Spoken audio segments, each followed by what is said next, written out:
Pag mga starlet, ayaw kong papatulan. Bakit mo siya ginawan starlet? Sino ba manager niya? Di ba ikaw?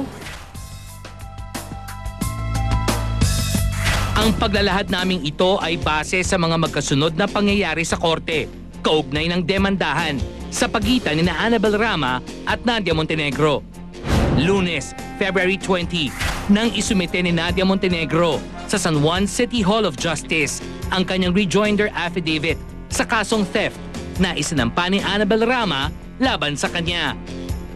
We're just waiting for the decision because it's already submitted for resolution. We highlighted the fact yung nangyari last hearing during the clarificatory hearing of the investigating prosecutor to the witness of Ms. Annabel Rama, yung si Mang Rudy. It was clarified by Mang Rudy and he admitted that 1 month after the alleged theft last August 2010, na alam na ni Ms. Annabel Rama yung taking of the properties, which is actually inconsistent with her complaint affidavit and reply affidavit that she submitted. This statement of hers is perjurious in nature. Yung sinasabi niya ito ay pwede silang ikaso ng perjury. Sana in-explain din nila kay Mang Rudy na pagka ikaw napatunayan nagsisinungaling, makukulong ka. I wouldn't do that to somebody who served me for 45 years. Miyerkules, February 22, nang maghain si Rama at Montenegro kina Fiscal Jovi Calderon sa Quezon City Hall of Justice ng kanilang responsive pleadings para sa kanilang mga asunto laban sa isa't isa. File lang kami ng counter affidavit lang. Nag-file din sila ng counter affidavit sa kaso na final namin sa kanila. Magsasubmit pa kami ulit next week. Isinabay na rin ang kampo ni Nadia noong araw na yon ang pagsasampa ng kasong unjust vexation laban kay Richard Gutierrez. Bunsod umano ito ng mga text message na natatanggap ni Nadia mula sa aktor. Before nagkagulo, before the first ever case that I filed against them, I texted the three of them. Ruth, Raymond, and Shard. I want to thank you, Tita and Tito Eddie, for welcoming us to the Royal Era family. Sadly, I had to make decisions for my kids. He forwarded it to me again last Monday. Sabi niya, remember this message you sent me? It's all lies. So, ibig sabihin, siya yung katext ko. And this is a postpaid number of Richard that he gave me nung nandun kami sa wedding ni Mr. and Mrs. A. So, imposible dito kami nagte-text ni Richard noon pa. Kasi nagamit na ako ni Nadia, I don't think mapagamit ang anak ko sa kanya. Mag-file ka na mag-file, laban kami ng laban. She was contemplating of filing a case against Richard. But during that time, she was thinking na wag na lang patulan. But recently, because of the escalated actions of Richard Gutierrez, at tinatext din si Nadia ni Richard recently, this prompted her to file the necessary action. Nadia also cited at least 2 alleged consecutive text messages from Richard. Last December 6, tinext din niya ako na talagang ikinagulat ko. December 7, he did the same again. Hindi mo inaakalang manggagaling sa isang lalaki. What's the next move? Denial, it's not your line. Richard, it's your line. You know, we can get 100 people who text you with that number. Ngayon, panagutan mo to. So Monday, nag-text siya sa akin ng 2 in the afternoon. And then, hinayaan ko muna. Tapos, mga 3, nag-text ulit siya. Then, sinagot ko siya. Sabi ko, Chard, why are you doing this to me? You don't know half of the truth. So, tas hindi na siya sumagot. Mariin naman itong itinanggi ni Annabel bilang depensa kay Richard. Si Richard nasa Cebu, nagka-training ng triathlon. Busy siya ngayon kasi lalaban siya sa August. At saka busy rin siya sa pag-meet ng kanyang bagong soap. At saka may bago pa siyang show. Kaya wala siyang panahon sa mga interview. Ako nga nanay, hindi sinasagot kaya tinatawagan ko minsan alalay niya o yung ganyan security niya kasi parang hindi siya masyadong mahilig din sa telepono dahil nag-training nga siya. Alam mo, Annabel, kakatawag mo sa anak kong starlet. Bakit mo siya ginawan starlet? Sino ba manager niya? Di ba ikaw? Nung si Tito Dog sa manager ni Ina, puro lead yan sa GMA. Susunod, Ina Asistio. Idinamanda naman ang kasong libel ni Annabel Rama. Dahil dapat laging i-updated, ang kailangan lagi ay StarTalk plugins.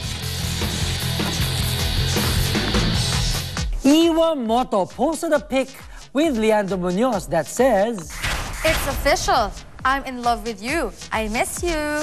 It's official, Iwa. Kinikilig kami para sa'yo. Pero merong ayaw patalo. Eto, post ni Jana Dominguez. Dinner date with Papi Mickey Ablan, sa wakas natuloy din. Napansin ko lang hindi ako nanggagatong. Ellen Adarna posted a pic of sandamukal na abs. Abs ba talaga ni Philo ko kwekwe yan? Hindi ba sa akin yan? Grabe, iba na kayo. Ikaw, Ellen, pang FHM. Si Philo naman pang Cosmo Hunk. Kayo na talaga. Charisse Solomon posted. Kakakain ko lang ng manggang hilaw. Ngayon gusto ko na magkape. Paano to? Next naman yan, Charisse, machichismis kang buntis. Eto naman, post ni Angel Oxin or at 143Angel. Ang yaman naman ng guy sa airport. Sana makabili siya ng breeding wholesale. Ay nako, Angel, cool ka lang. Alam mo, there are people like that. Ano ba ang ginagawa ni Sara Labati habang nasa Europe? Eto. Shopaholic to death. Kaya naman ang resulta, eto. Feels like my luggage is more than 70 pounds. At least may kasamang workout ang travel mo, Sarah. Okay yan. Post ni Casey Concepcion. Study shows if you're massaged once a week, you increase your lifespan by about 7 years. Okay, so kung twice a week, 14 years na yun. Kapag ka twice a week, 21 years. Kapag ka daily ka naman bumasahe, edi... May tanong si Direk Mark Reyes. Is there any GMA twin artist na gusto niyong maging part ng Twin Hearts? May sumagot, Lilia Contapay. Sino si Lilia Contapay? Eto, si Lilia Contapay. Kanina daw ipapartner? Kay at Alden Richards O2? Aba, Alden, mahilig ka pala sa mga mas nakakatandang dilag. May secret admirer si Liz Uy na nasa Taiwan ngayon. Thank you, I get flowers every day. Why anonymous though? Are you already taken? Kilig na kilig lang ang friend ni Liz na si Lucy Torres Gomez. That's so kilig. My note at least. At Sunshine Cruz posted this pic. Happy 12th wedding anniversary, my love. I will be here for you as long as the sun shines because I am the sunshine of your life. Ang tamis, may alternative career na si Rocco Nasino. Ayan, mag-cameraman ka lang, Rocco. Okay, Rocco, focus mo sa akin, focus mo sa akin. Ay, sige pa, sige pa. Ay, tika. Ay, tika, sobra. Sobra naman lapit yan. Okay, zoom out. Ayos. Perfect. Maraming salamat kay Alex Carbonell for my hair, John Bagaduan for my grooming, D Squared and Tom Ford for my eyewear. Thank you so much to Vans, to Fila, and to Folded and Hung, and also to Mundo by Crossings Department Store for my clothes. Tuloy-tuloy po ang pag-follow natin, and congratulations to all the winners of Yap for Grabs. Maraming salamat po sa inyo sa pag-follow. Tuloy-tuloy pa rin ang pag-follow natin sa Twitter, twitter.com/officialtemyap, and I'm already on Instagram, officialtemyap pa rin ang pangalan. So ngayon, Feb 25, Sabado, it's the anniversary of the EDSA Revolution. So tuloy-tuloy nating ipaglaban ang ating kalayaan. And with that, we'll always keep you Yap-dated. This is Tim Yap, Unplugging.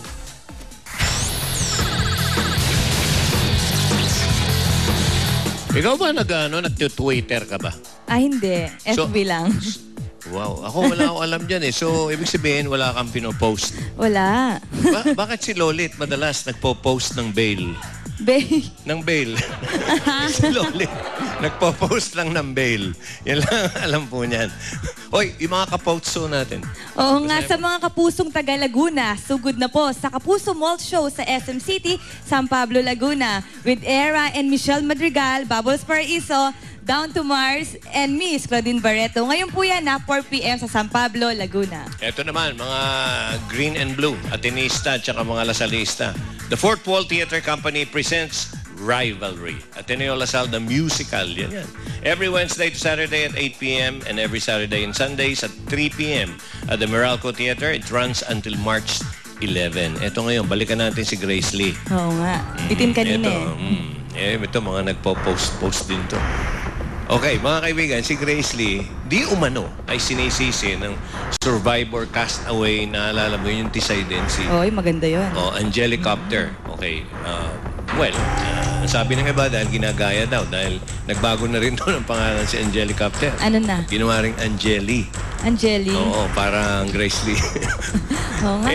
Di umano, nasibak daw sa FM station na pinagtatrabahuhan itong si Angelicopter at ang dahilan nito, si Grace Lee.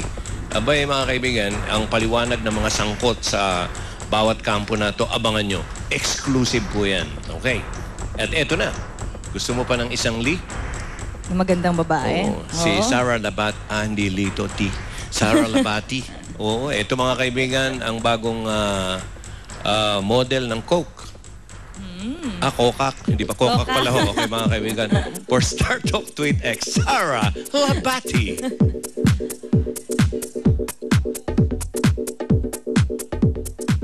Hey guys! Hello! Hello Star Trek viewers and Twitter followers. Gusto nyo ba ng live fan signs from me? Follow me on Twitter at Sarah Labati. Then tweet your name with the hashtag StarTalkTweetX. Live kong gagawin ng mga fan signs. Kung gusto nyo naman ng exclusive photos ng fan signs na gagawin ko today, visit StarTalk's official fan page, TweetX Album, after the show. Reminder lang, sa personal Twitter account ko lang pwede mag-request, so you have to be my follower. At syempre magbabalik pa ang StarTalk TX. Unang pagkakataon, yoga instructor na si Aljero Algalang magsasalita na hinggil sa pagkakaugnay niya sa celebrity doctor na si Vicky Bello. Siya nga ba ang dahilan ng di umano'y hiwalayang Hayden at Vicky? Beautiful, she's smart, she's got a wonderful personality. Exclusive! Susunod na!